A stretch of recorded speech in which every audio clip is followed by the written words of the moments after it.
Well, greetings, salutations, everybody. Welcome to the companion video here on my YouTube channel. My name's John Campea. I'm your host. What is a companion video? Well, I'm glad that you asked. Every day on the John Campea Show in the mornings and in the afternoons on Open Mic, we save a little bit of time to take some live questions from the audience, but we don't always have time to get around to all of those questions that come in. So what we do is we gather up those questions we didn't have time to get around to, and we answer them here on companion videos. Now, I got a whole bunch of questions lined up we got to get to. I'm going to have to do several companion videos this weekend and get caught up, but let's not waste any time and jump right into it. And the first question we're getting caught up on here today comes to us from Eric Struwe, who writes, would you rather go on Survivor, Amazing Race, or Big Brother? I'll be honest with you, I don't watch any of those shows. I honestly don't watch any of those shows. I don't know any of them. I mean, I understand the basic premise of all of them, but I don't watch any of them. The idea of being on Survivor, nah. Big Brother is just trash TV. The one thing that I think from the few concepts I've seen of it is Amazing Race. That looks like it could be a lot of fun. So out of those three, I'm going to pick Amazing Race. All right. Jason Tweener writes, just watched Infinity War again. When Thanos says he knows who Tony is, and he, Tony, isn't the only one burdened with knowledge, what do you think he means? I think it was part taunt. It was partly a taunt. It was partly a revelation. Remember, when Thanos at the end of the first Avengers movie, at the very end of the first Avengers movie, I believe it's the post-credit scene, Thanos' little lackey, who was still alive before Ronan killed him in Guardians of the Galaxy, but Thanos' lackey, his spokesman guy, says, oh, these Avenger guys are so powerful, to challenge them is to court death. And Thanos looks at him and smiles. You know that? Remember that scene? Anyway, I think at that point, it became clear, Thanos is intelligent. He put together a dossier. He had dossiers put together on all these Avenger characters who thwarted his Chitauri army trying to invade Earth. So I'm sure he knows everything about all the Avengers, right? And he probably knows about Tony's PTSD when it came to the events of the first Avengers. So for him to say, that's right, Stark, and Stark was surprised. He says, that's right, you're not the only one who knows a few things. Because, like, hey, just because you know who I am, don't think that gives you an advantage over me. I know everything about you, too. You're not the only one burdened with knowledge. So I think it was part taunt, part revelation. So yeah, that's kind of how I interpreted it. All right, Grandmaster writes, I need help. My must-watch lists are getting ridiculously long, you and me both, man. How can I watch all good stuff in one lifetime? Netflix, Amazon, YouTube, not to mention the movies, ABC, NBC, CBS, Fox, CW. Like, there is a blessing and a curse that comes with the age we live in now. The blessing is there is a lot of great content being made out there. A lot of great content. And that's great. Because, I mean, whenever you got time to sit in front of the TV, there's something cool you can watch. Because we also live in the era now where you don't have to be there when it's on live. You can get on Hulu or Netflix or your stream service or whatever and watch archives and stuff. Like, there's always something good to watch. The curse of it, though, is that it really does seem, and I'm with you on this, man, completely. The curse of it is that there is so much good stuff, you're never going to watch it all. Like, even on my shows, like, people are constantly saying, John, have you watched this? It's awesome. I'm like, nope, I haven't watched it. I haven't had any time to watch that, let alone the 55 other shows people keep. Like, I still haven't seen, what's the one everybody keeps telling me about? There's one sci-fi one. It's called The Something, and everybody's raving about it. And Robert, I can't even remember the name of it now at this point. But is it The Expanse? Nah, it's something else. Anyway, I keep out like tons of shows. BoJack Horseman. People keep telling me to watch that. Haven't had a chance to watch it. The list goes on and on and on and on. But that is both the blessing of this era, that there's so much good stuff to watch. And it's also the curse that you are never going to have enough time in your day. And if you do have enough time in your day to watch everything that's out there, you're probably also looking for a job because you can't possibly have enough time to do it all. And that is the blessing and the curse of the era we live in now. So, man, I totally relate with you. Movie Van writes, I'd rather see James Gunn do Green Lantern Corps. You know, that's been a popular opinion. it's been a popular opinion that with all the James Gunn stuff that happened, and we're past it now. He's moving on from them, and he's going to have every single. We found out from reports from Variety and the Hollywood Reporter that every single studio is lining up to offer James Gunn high-profile projects. So what will be, and one of those they specified is Warner Brothers. Warner Brothers is pitching projects to James Gunn. Usually the director has to pitch projects to studios, but now studios are coming to James Gunn and pitching him projects. So that just tells you the amount of respect level that he has in this business. And that opens up the possibility that it could be doing a DC film. So we've talked about a bunch of different possibilities of what James Gunn could do, but one of the ones that a lot of people keep mentioning is Green Lantern Corps. That does seem like, we don't know that James Gunn is going to want to jump right in and do another comic book movie. He might want to do something big that's in another genre, a big murder mystery, a big biopic, a big period piece, a big, based on true events, real life story. He might want to do a lot of those different things. We don't know that he's going to jump right back in and do another comic book movie. But if he did, and that's a big if, would Green Lantern Corps seem like a nice fit for his sensibilities? I agree. I really do. Still not I would love to see him do a Flash movie. And I don't think that's going to happen here. But I think he would be a perfect fit for a Flash movie. But a Green Lantern Corps is, again, like I said, very popular amongst the viewers. Like writing in, a lot of people are saying they'd love to see Green Lantern, and that would be an interesting fit. All right. Abdul Abbas writes, what I loved about The Aviator was that Leo did not do an impression of Howard Hughes. He made it his own character while respecting Howard. See, I'm assuming you are too, and I'm too young to know what Howard Hughes actually was like.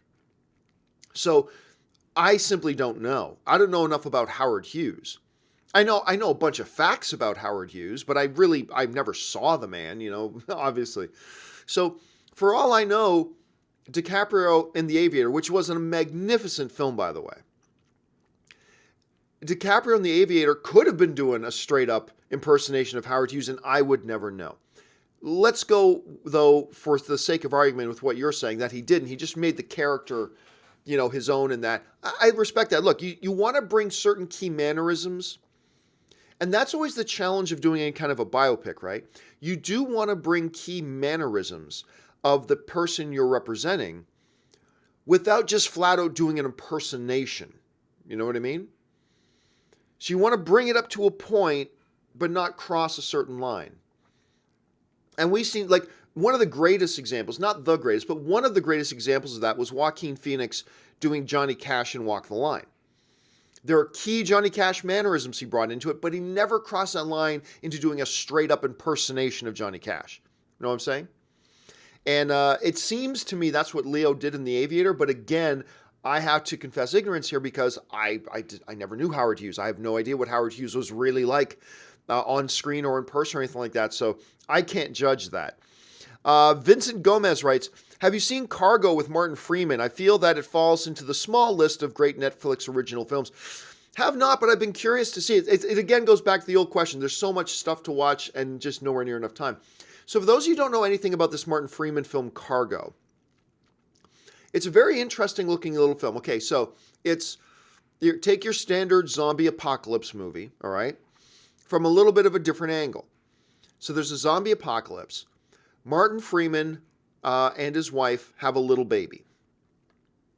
Apparently, like in this zombie world, once you get bitten, I can't remember the timeline. Let's, for argument's sake, say 3 days. Once you get bitten or infected, you got 3 days before you turn into a zombie. So the mother dies, and Martin Freeman is now trying to get to some sort of safety for his daughter. However, then he realizes he has also been bitten. So now the clock is ticking. He's got to get his daughter, or maybe it was a son, I can't remember, but he's got to get his baby somewhere safe from him within 72 hours. It could have been 48 hours, could have been 20, I can't remember the exact timeline. So here he is walking cross country trying to figure out something to do with this kid before he himself turns into a zombie. It's his last act as a parent to try to save his kid from him. Well without just leaving her in the middle of the desert and running off, in which case she's going to die anyway, right? So he's got a limited amount of time. The clock is ticking to get this kid to some kind of safety before he turns. Very interesting premise. Very interesting premise. And I like Martin Freeman very much. Whether you're talking about, The Hobbit, or you're talking about his small role in the MCU now and everything too. But I never got around to watching it. It's definitely a lower budget project for sure, but it's always looked like it would be pretty interesting. I just haven't had a chance to see it, but thanks for giving me the recommendation, Vincent. Let's see. The Last Shady Walking Marvel writes, "Hey, John, who wins the box office, Venom or Aquaman?" Oh, well, they're not going up against each other. One's opening in early October, one's opening in late December, so their paths aren't really crossing. I thought for a long time that it would be Aquaman, right? Aquaman's already been established. He was in Justice League. Venom, like neither Aquaman nor Venom are A-list comic book characters in the general consciousness of the average filmgoer. But Aquaman is probably more well-known, and he was just in Justice League. While Justice League had a very disappointing outing at the box office, it still made $650 million, right? So a lot of people have already seen Jason Momoa as Aquaman. It's got a Christmas season release. You got James Wan directing it. All that stuff added up to me, up till now, saying that I thought Aquaman was going to make more money than Venom. Because Venom is a new gamble that Sony's taking. It's a character not a lot of people know much about outside of comic book readers. And it's devoid of and divested of anything related to Spider-Man. So up until this point, I've thought Aquaman. Now, I still believe that Aquaman will be the better film. Again, because I just think the trailer is one of the best, not the best I've seen this year, but one of the best I've seen this year. I love Momoa in the role, and the biggest part, James Wan's directing it. All that stuff gives me a lot of confidence that Aquaman's going to be pretty good. I don't know for sure, but I have a feeling it's going to be pretty damn good. At least I'm keeping my fingers crossed. I still think Aquaman will probably be the better film. Don't get me wrong. I think Venom's going to be good too. I do. But I think Aquaman's going to be the better film. However, that whole question about thinking which will make more money at the box office, Aquaman or Venom, I have changed my mind on that part. I think Venom's going to make more money now. Not by much. But I think Venom's going to make more money now. And that's based on two key things. Key thing number one, it's just become a bigger deal to me about the fact that what is really going to hinder Aquaman and keep Aquaman from its potential at the box office is the fact that it is opening in the same week as Mary Poppins, Bumblebee, Alita Battle Angel, Welcome to Marwen, and the Will Ferrell, John C. Reilly comedy Holmes and Watson. All in the same week. And just the week before that, it's got Spider-Man Into the Spider-Verse and the new Peter Jackson-produced film Mortal Engines, based on the popular book series. So you've got like 7 major films right in its open window, in its opening weekend window, that it's competing for those opening weekend dollars against.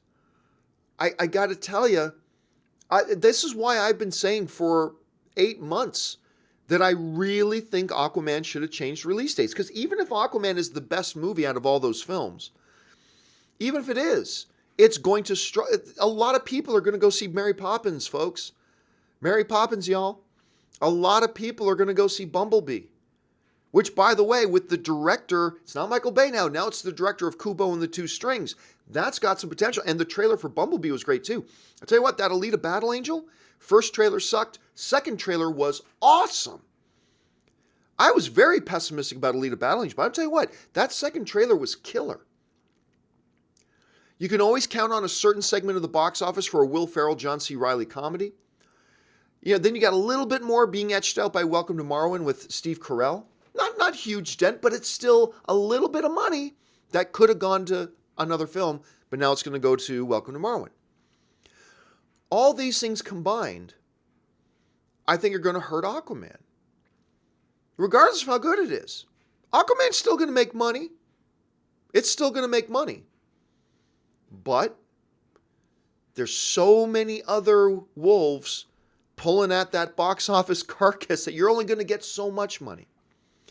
Now, that's the one reason why I think now that Venom's going to make more. The second reason is new tracking numbers for Venom. Now, it was about 2 or 3 months ago, a lot of us were thinking $30 million opening for Venom, which wouldn't be horrible, but not great. But they were thinking $30-some million. Now, this past week, new tracking numbers came out from the industry and from Sony itself. They're pegging this thing to come in between $60 and $70 million opening weekend. And I'm going to tell you right now, that's going to be a bigger opening weekend than Aquaman. That's going to be a bigger opening weekend than Aquaman. Especially considering that it's also fighting with Mary Poppins, Bumblebee, and Alita Battle Angel. Let me just bring up here, hold on a second. I'm going to bring up the release schedule here because I'm pretty sure, like, when one of the key things about the fact that Aquaman is opening against a couple other films is a couple other films are films going after their exact same demographic. The audience that that Aquaman is going after is the same audience that Bumblebee is going after, and pretty much is the same audience that Alita Battle Angel is going after. And then you got a lot of people are going to be taking their kids to go see Mary Poppins instead, and on and on and on. So we got Venom opening on October 5th, and on the same weekend is another significant film, but that's going after a totally different demographic, and that's the new Bradley Cooper film, A Star Is Born. That's what it's going against. That's it. Aquaman's going against Bumblebee, Alita Battle Angel, a Will Ferrell comedy, and a Steve Carell film. 2 of those are big major films that are going after the same demographic. Venom's going up against A Star Is Born. Now, a lot of this question about which will make more, Aquaman or Venom, will come down to how good or bad each film is. Because, the better the film, the more legs it'll have. But, since we have no idea which one's the better film at this point, I'm going to go that I think Venom will probably make more money. Again, I'm still predicting that Aquaman will be the better film. I'm still predicting that Aquaman will be the better film. I don't know that for sure, but that's just kind of what it looks like to me at this point. But with all the circumstances being as they are and the new tracking reports coming out, and, 1 time out of 20 the tracking reports are wrong. Sure, it happens, but it seems to me like Venom is going to be the bigger film. That's just why. What do you guys think? Jump down in the comment section and let me know what you think. All right, let's move on here. Darren Chase writes, saw the Snowman. Oh, my apologies. My apologies, sir. A huge mess. It was missing over 15 minutes of footage. How could the director let this happen in the studio release? And how can the studio release a flawed film? Well, look, at some point you got to release a film. You've put all this money into it. The only way you're going to get any of your money back is by putting it on screen. You got to release it.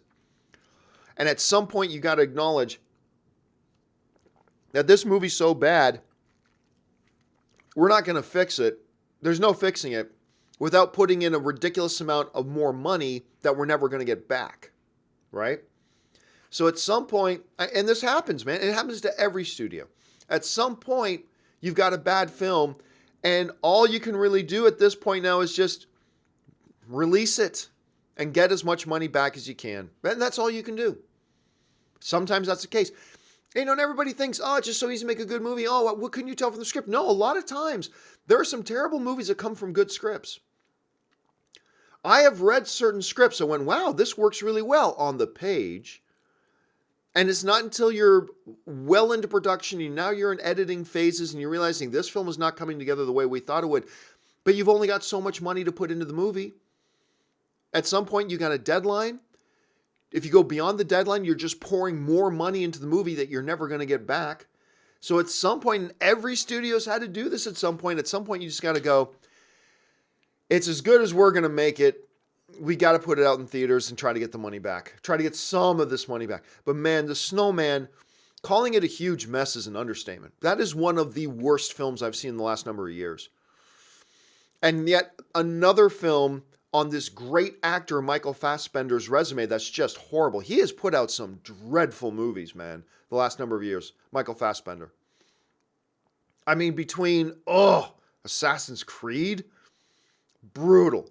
A Light Between Oceans, brutal.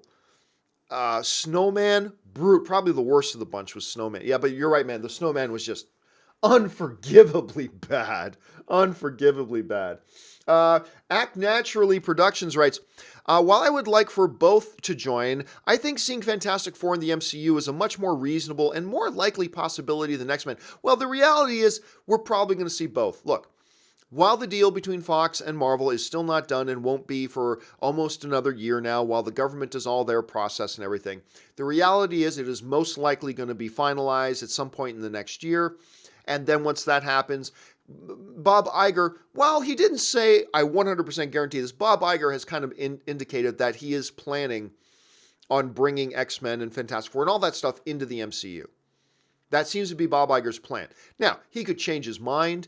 Maybe Kevin Feige thinks it would be better to have X-Men in a separate universe. I don't know. Whatever. But what is clear is that it would certainly be less disruptive if you could only bring, theoretically speaking, if you could only bring one of the two properties, Fantastic Four or X-Men, into the MCU, it makes far more sense to bring the Fantastic Four in. It's less disruptive. It doesn't bump your current continuity. Because how are you going to explain mutants never being mentioned when they go all the way back to, World War II? With Xavier and a young Magneto going into the concentration camps and stuff. Like, how do you can't. Plus, you're not just trying to integrate 4 new characters. You're trying to integrate with the X-Men like 500 new characters, whatever. So, theoretically speaking, if Disney was ever in a position where they're like, we should only either bring Fantastic Four or X-Men, which is not happening. But if it was, I would say I agree with you, Act Naturally Productions. The obvious one to do at that point would be Fantastic Four for a lot of different reasons. All right, Darren Chase writes, R-rated films can be great. Godfather and Casino. Shows like Game of Thrones. I think PG-13 has taken us from great adult entertainment in exchange for bigger box office. It's a bad thing. No, not at all. Not at all. There are great R-rated movies. There are also some of the greatest films of all time are PG-13 movies. Was The Dark Knight bad? Dark Knight was PG-13. Was that a bad film? Did that take away adult entertainment? Avengers. They're your 2 greatest comic book films of all time. Avengers, The Dark Knight. They're both PG-13. That take anything away? Even stay with Christopher Nolan. Inception. Some people's favorite film of all time is Inception. That was PG-13. Star Wars. Greatest films of all time. Star Wars. PG or PG-13. Look, the thing is this. There are some movies that are tailor-made to be R-rated, and that's fine. That's great. Casino, things like that. Yes. Things are all that kind of stuff. But for the most part, R ratings are about swearing and sex. Right? Did I need to hear, Batman in The Dark Knight drop 55 F-bombs? Well, unless he says, fuck, it's not fun. That's stupid. You clearly don't think that. I don't think that. That's stupid. Did in Batman Begins, did we have to see Batman screwing Rachel Dawes? No.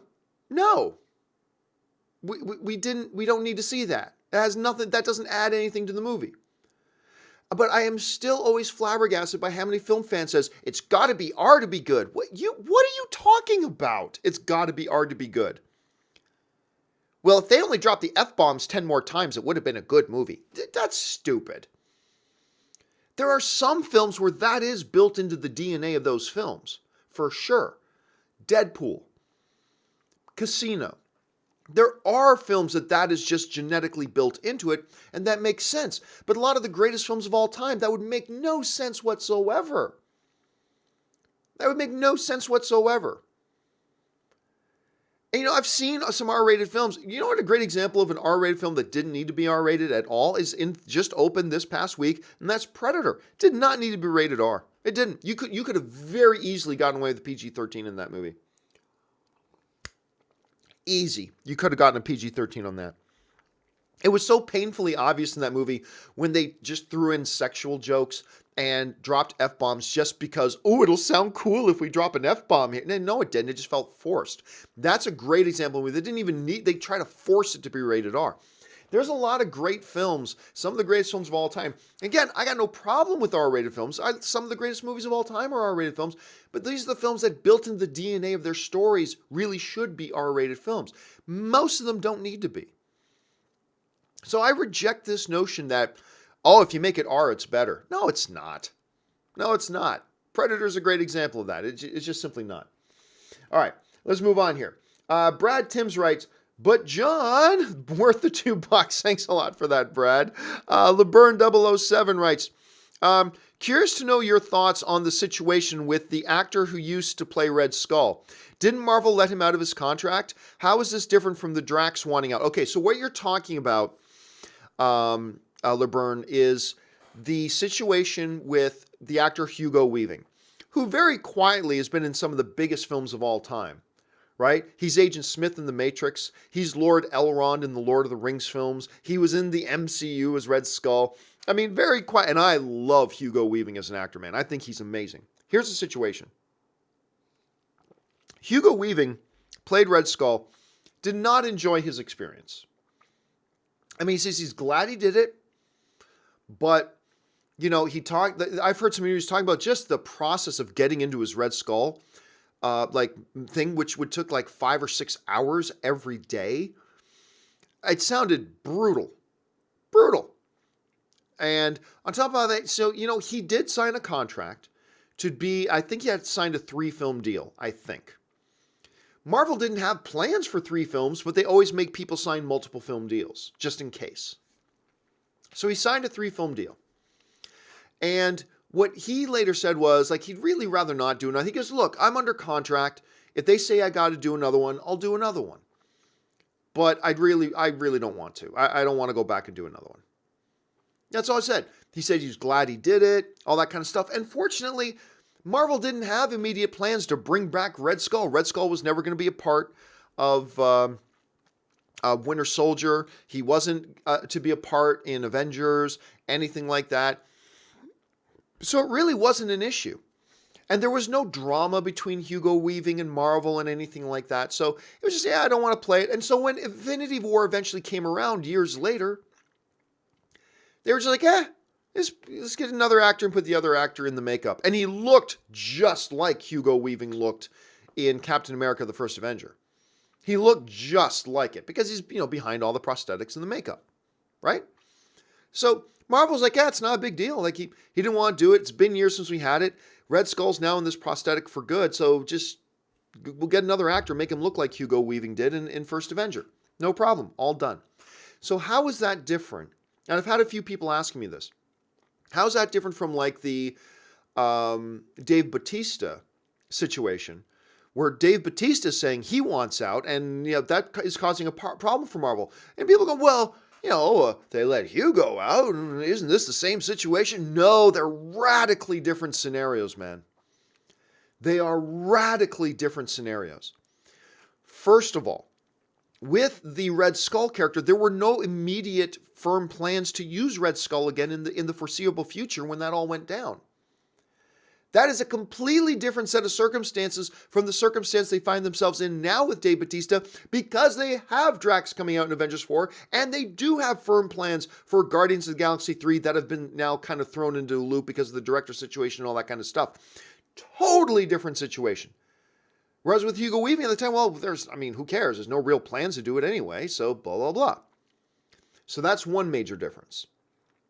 The second and bigger major difference that ties into the first one is the fact where, as Hugo Weaving, there was no drama between Hugo Weaving and Marvel. And it wasn't like Hugo Weaving was, I demand to be let out of this contract. Because this is what Dave Bautista said, I find it insufferable working with them. Because remember, Dave Bautista, I believe the word was insufferable. Might have been another word, but it was a word like insufferable. Dave Bautista put out one tweet that basically said, I find it insufferable to work with a company that would empower cyber Nazis and blah, blah, blah. Like, right? Pretty strong language. Dave Bautista is putting Disney against a wall. He's backing Disney publicly into a corner over drama and beef that he now has with them. And while they're supposed to be using Drax the Destroyer in 2 upcoming movies, I mean, he's already shot his Avengers Infinity War stuff, but then Guardians of the Galaxy 3, he's going public all the time. I want out, I want out, I want out. And it's putting Disney into a tough spot. That is not the same circumstances because, look, Disney is now in a position, I've talked about this before. Dave Bautista has put Disney in a position where Disney can't just let him out of his contract because now if they let him out of his contract under the circumstances of which Dave Bautista is pressing the issue, they're setting a precedent that, hey, any actor in the MCU, any actor, you just want out of your contract, just start insulting us on Twitter and we'll let you out. You can't set that precedent. With Hugo Weaving never backed them into that corner. Hugo Weaving never had beef with Disney. He never backed them into a corner. He never started berating them publicly. And look, we can debate as to whether, Dave Bautista doing these things was right of him to do or not. We can debate that. But the fact of the matter is, Dave Bautista has continuously pushed Disney into a corner and has put them into a no-win situation. With the Hugo Weaving scenario, totally different situation. It's just an actor with no beef against the company just saying, hey, I'll do it if they tell me to, but I'd really rather not. Just because, it's not my kind of thing. That's all. That's all. And they had no plans to do another Red Skull thing anytime soon. And that's a totally different situation. It didn't put Disney into a corner and back them in a position where they can't let Hugo out. What precedent does that set? There was no precedent to set. He hadn't played the role in years. They had no plans for years to use Red Skull again anyway. So it was a totally different circumstance. So, it's a totally fair question, LeBurn, but really you can't compare the Hugo Weaving scenario to the Dave Bautista one because of those 2 major, major differences. And that's how I kind of see it at any rate. All right, next up. Nathan Oswald writes, is there a better horror combo than Cushing and Lee? Well, for those of you who don't know, because it was a long time ago, actor Christopher Lee, Dooku, of course, in Star Wars, and Peter Cushing, of course, Grand Moff Tarkin in Star Wars. These 2 guys appeared in a hell of a lot of films. Not all horror, but a lot of horror films. Ranging all the way, I believe, from like the late 50s. And I think the last one they did together was in 83. I could be wrong about it. I think Cushing was still alive in 83. At any rate. These are 2 guys that made a lot of films together. Is there a better horror combo than Lee Cushing? I've probably seen 2 or 3 of their horror movies together, so I did not see anywhere near the library of their movies. But I will say this. It's hard to address the question because I can't really think of a lot of horror combos, period. Like off the top of my head, I can't think of other horror combos. Like 2 actors who did like 5+ movies together. And maybe there are. I just, off the top of my head, I can't really think of any. It's hard to imagine another combo doing as many as Cushing and Lee did together. So there's that. And they have their Star Wars connection at the same time. Let's see. Roy L. writes, that question from Sebastian about Top Gun 2, I believe he was trying to say that Top Gun 2 is going to be a winner when it comes out. Oh, maybe. Yeah, that's probably right. Like whether or not Top Gun 2 is going to be good or not, I think the title right now is Top Gun Maverick, but whatever. I think whether or not that movie is going to be good, I think it's really impossible to say at this point. We certainly all have our hopes. How well is it going to do at the box office, though? I don't know. Like, the last time I felt like there was a real hunger for a new Top Gun film was over 10 years ago.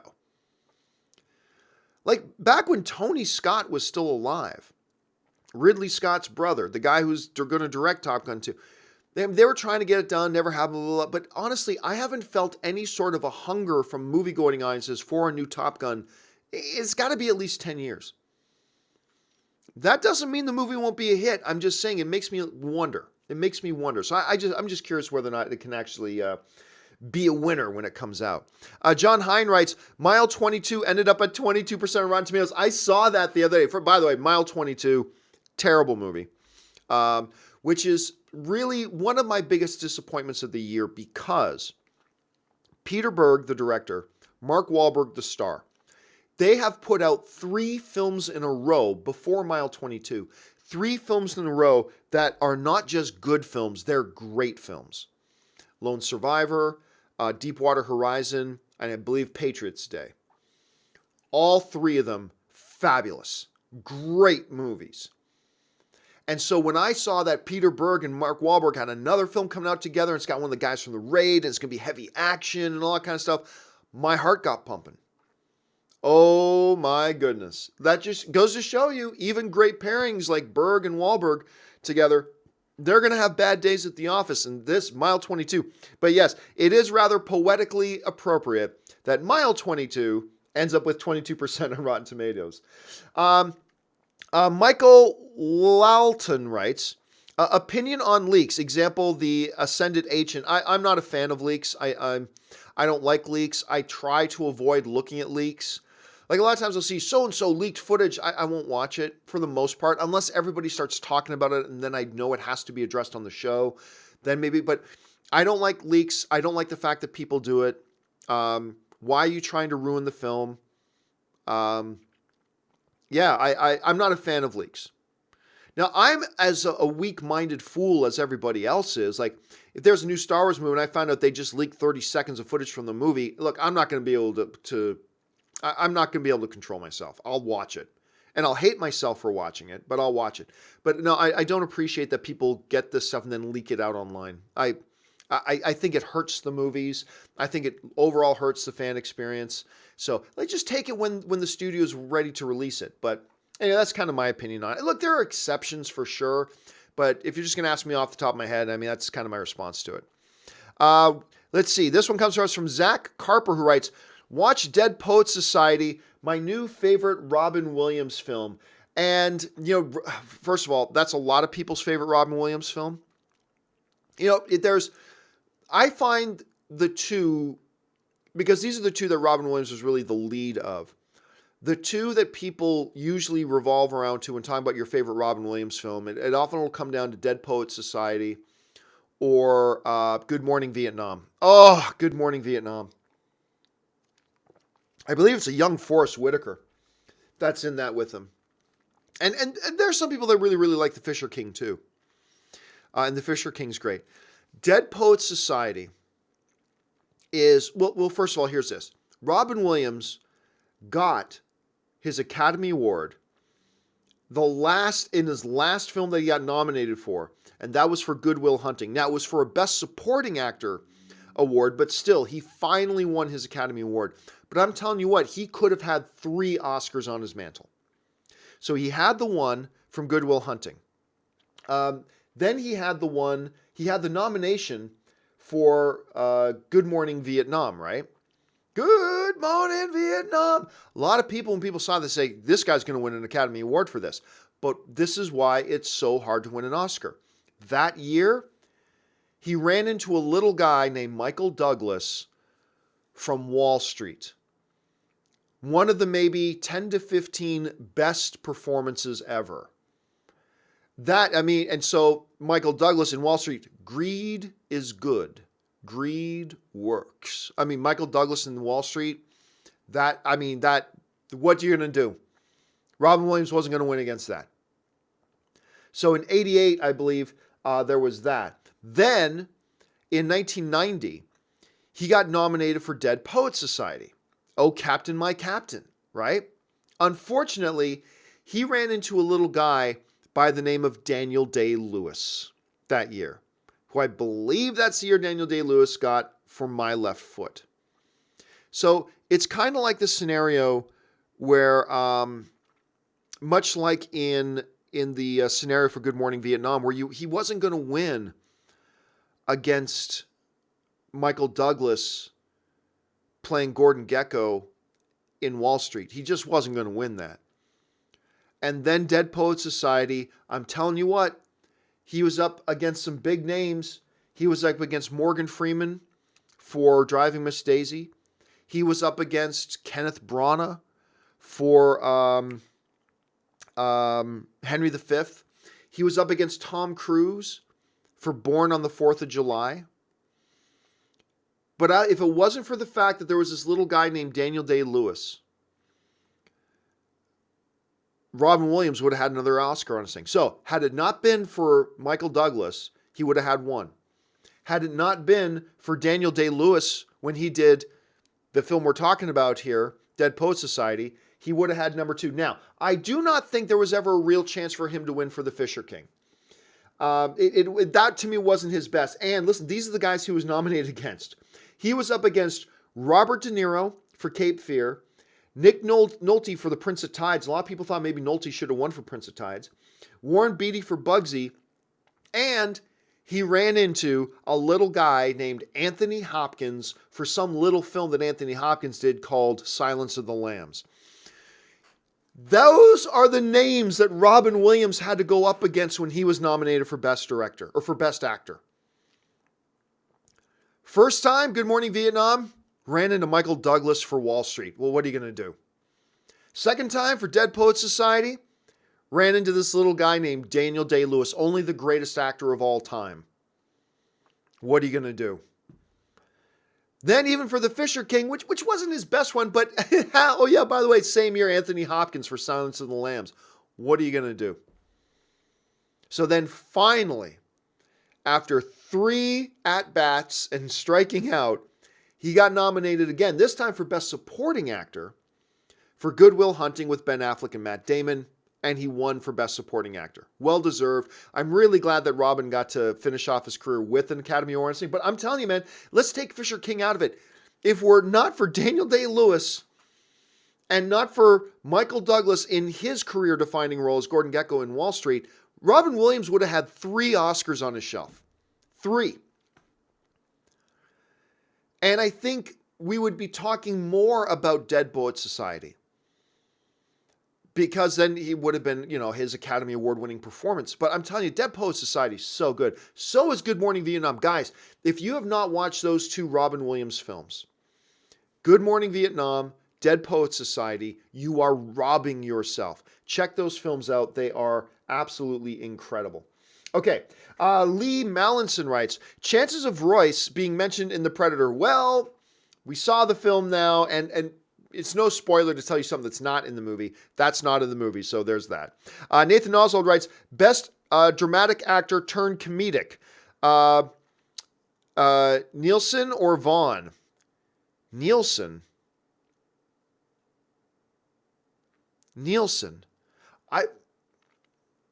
I don't know which Nielsen you're talking about. Vince Vaughn is great. Vince Vaughn's a great comedic actor. I like whether you're talking about, he is in 2 of my favorite comedies. Wedding Crashers. I could watch Wedding Crashers every year for the rest of my life. I love that movie. And also Dodgeball. I know not a lot of people talk about Dodgeball, but I don't care. I love Dodgeball. Dodgeball is fabulous. I dig that movie so much, and he's great in it. So I'm not quite sure who we're talking about, Nielsen, off the top of my head. I'll probably know who you're talking about later, and then I'll go, I should have known that. But yeah, Vaughn is definitely a great one. Warrington Trainspotter 2778 writes, it sucks to have no Star Wars this Christmas. Dude, no kidding. I hate that, because one reason in particular for me, Warrington, is the fact that it has become a new tradition for me and my family that I go home to Canada every Christmas, and one of my traditions is that I take my mom and some other members of my family to go see the new Star Wars movie, because my mom is the one who got me into Star Wars. And it's become my favorite, literally it's my favorite thing to do every year. There's nothing I look forward to more every year, the last couple of years at least, than going home to Canada and taking my mom to see the new Star Wars film. I love it. Can't do it this year, which sucks. So, I don't know. Maybe I'll take my mom to go see Aquaman. Maybe I'll take my mom to go, I don't know, see. I think my mom's interested in Aquaman. She'll probably be interested in Bumblebee, something. I don't know. Definitely Mary Poppins, but I'll take my mom to see 1 or 2 movies this year when I go back up. But yeah, it really does kind of suck that I'm going to have to interrupt that new tradition. So I'll take her next year to go see episode 9. Let's see. Jack Francie writes, thoughts on Boyhood, one of my favorite films. Oh, I love Boyhood. I mean, it's what he did with that. And over the span of time, I believe, I want to say it's either 8 or 13. I can't remember the exact number of years that they shot it over. It was either 8, 13, something, whatever the final number was. And watching not only the kid, but Handsome Hawk, Ethan Hawke, and all those other, developing through it was one of truly, and it doesn't get talked about enough, it was truly one of the most ambitious motion picture undertakings ever. Really one of the most ambitious undertakings ever in motion pictures. And it just so happened to be a hell of a film. I believe it was nominated. Let me just double check. I believe it was nominated. I'm almost positive it was nominated for Best Picture. Let's see here. Was it nominated for Best Picture? I know it got several Oscar nominations. That's right. Patricia Arquette, she won for Best Supporting Actress in that. I totally forgot about that. Yes, it did get nominated for Best. So it was nominated for Best Picture. It was nominated for, Ethan Hawke did get nominated for Best Actor in a Supporting Role. Richard Linklater, who did such a great job putting this thing together, he got nominated for Best Director. It was also nominated for Richard for Best Screenwriting and also nominated for Best Editing. And most importantly, was nominated for Best Picture. It's a great little movie. It's not, in my top 20 of all time personally, but no doubting, it's a terrific, terrific film. Ian Nguyen Du writes, I empathize with Browns fans. My rugby team in Australia has only won 15 out of 72 in the last 3 seasons. Man, we were talking about that the other day. NFL season is back, thank goodness. But I've never been a Cleveland Browns fan, but I cannot help but cheer for the Cleveland Browns this year. The past 2 seasons combined, they have 1 win. In 2 years, they have 1 win. Last year, they went 0 no victories. And I found myself getting to the last 3 or 4 weeks of the season last year, paying attention to Cleveland Brown games. Come on, guys, come on, and just cheering for the Browns. I just wanted to see them get that 1 win, and it never came. And this year in week 1, Browns got a tie. They tied the Pittsburgh Steelers, and it was like, throw a parade in Cleveland, man. It still wasn't a win, but it wasn't a loss. It was a tie. They got a tie. So until they get that first win under their belt, man, I'm going to be paying very close attention to all the Cleveland Brown games, just cheering for them, man. Come on, guys, get that win. Get that win. I don't like seeing anybody go 0. That just sucks. So get that win. Let's go, Browns. You guys can do it. All right. David Biliouris writes, will Kylo and Leia have a scene in episode 9? You know what's funny, David? Somebody asked me a very almost identical question to that this week. I don't think so. That's why I said at the time, I don't think they will. And there are, the main reason that I don't think they will is because it's too much of a stretch with what they're doing with Leia. Remember, Leia's scenes are going to be based around unused, already shot footage of Carrie Fisher from episode 7. And they're going to construct a couple of scenes with Leia around that unused footage. You can do a little bit of camera trickery and editing and whatever to, hey, she never had a scene with Poe Dameron. She never had a scene with Poe Dameron that wasn't used, but the little thing, she's talking about the resistance, blah, blah, blah. You can do some editing cuts to make it look like she's talking to Poe, all that kind of stuff. To do a scene with Kylo seems like a massive stretch. Like, you could have some unused footage of Princess Leia ordering lunch, and it would be very easy to cut in Poe Dameron. Like, yes, they're both in the resistance. Yeah, let's order lunch, blah, blah, blah. You could do that. You can't fit in a Kylo Ren scene with her in that. You can't have Kylo Ren be on scene. Mother, we should order fish for lunch. yes, mother. Like like it just seems far too much of a stretch. So I really do not think we're going to see a scene with Kylo and Leia. I just don't. It seems like that's trying to take this unused shot footage of her and trying to stretch it way too much. So I don't think they're going to do that. Scarce Rights writes, hobby hip-hop artist here. I appreciate technically difficult music that 99% of hip-hop fans won't like. I think it's the same with movies and the Oscars. I love watching movies, but I've only liked about 20% of the Best Picture nominated movies. Well, I mean, hey man, that's the subjectivity of film. I usually really like I can't think of the last time there was a Best Picture nomination that I didn't like. But all film's subjective, Scarcy. That's what it's all about. You know, we all have different tastes, and movies hit us in different ways, and we all look for different things, and that means not everything that I like that you'll like. Not everything that you'll like, I'll like. It means that sometimes we're going to agree and sometimes we're going to disagree. Nothing wrong with that whatsoever, Scarcy. You like what you like. Never apologize for it. All right. C-Spice writes, just became a Patreon supporter. Not sure if you recognize this name by now, but I followed you here from your old job and send in questions when I can. Just saying you're great. Keep it up. Well, thank you so much, C-Spice. Yeah, I see your name pop up all the time, man. Thank you so much for the kind words. Thank you for supporting me and my channel. That's really awesome of you, and I appreciate it deeply. So thanks a lot, man. All right, next one. Watcher Magician writes, random thought. I would love if Chris Hemsworth stays in the MCU for a long time, slowly become a legend in the universe, where it is really special when he shows. Thor slowly became my favorite character. And you know what, Watcher Magician, you're not alone.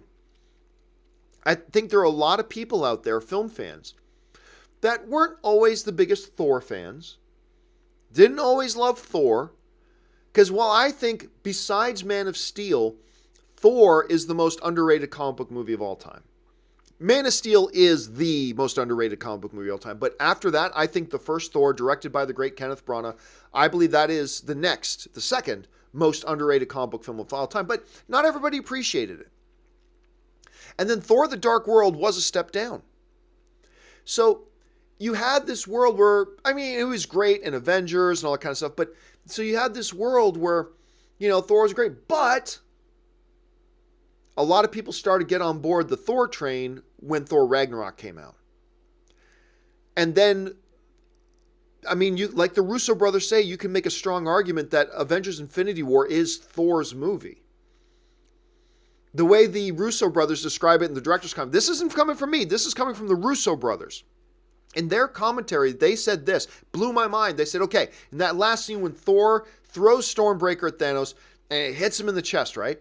The Russo brothers said this, if that axe had hit him 12 inches higher in the head, then Avengers Infinity War is seen as a Thor movie. If it hits him in the chest and it doesn't kill him, it's a Thanos movie. You know? And they describe it. The movie starts with Thor and Thanos, the two divide, go off on their own individual storylines, and then it ends with Thor and Thanos. And the way the Russo brothers say it, the directors of the film say, if that had hit him here, it's Avengers Infinity War is a Thor movie. But it hits him here, so it's a Thanos movie. It's just amazing what they say. But no, you'll find a lot of people are now on board. And the biggest cheer, every single time I saw that movie, the biggest cheer was during the Battle of Wakanda. The Bifrost opens, boom, and Thor appears on the battlefield. Every single time I've seen this movie in a theater, people went nuts. Ah! And then, of course, the Mark Ruffalo line, you guys are screwed now. Like, it was great. It's a great moment. And I think you're finding a lot of people who maybe a couple years ago were like, if there's no more Thor after, phase 3, that's fine. But now there's a lot of those people like, yeah, you got to keep Thor around. Thor is becoming one of the big popular favorites now, right? So it's an interesting thing to see. All right, guys, that will do it for this installment of the companion videos. Thank you so much for joining. Now, look, if you're somebody who's been waiting to see your question pop up, don't worry. We still have other questions lined up to do. That's just all the time we have for this companion video. There are more companion videos coming later this weekend. All right, guys, that'll do it for me. Thanks a lot for being here. My name's John Campea. Make sure you guys click the thumbs up button. It really helps these videos out. And also, make sure you leave a comment below. Leave your thoughts on any or all the topics we discussed here today. Thanks a lot for being here, guys. My name's John Campea. And until my next video, bye-bye.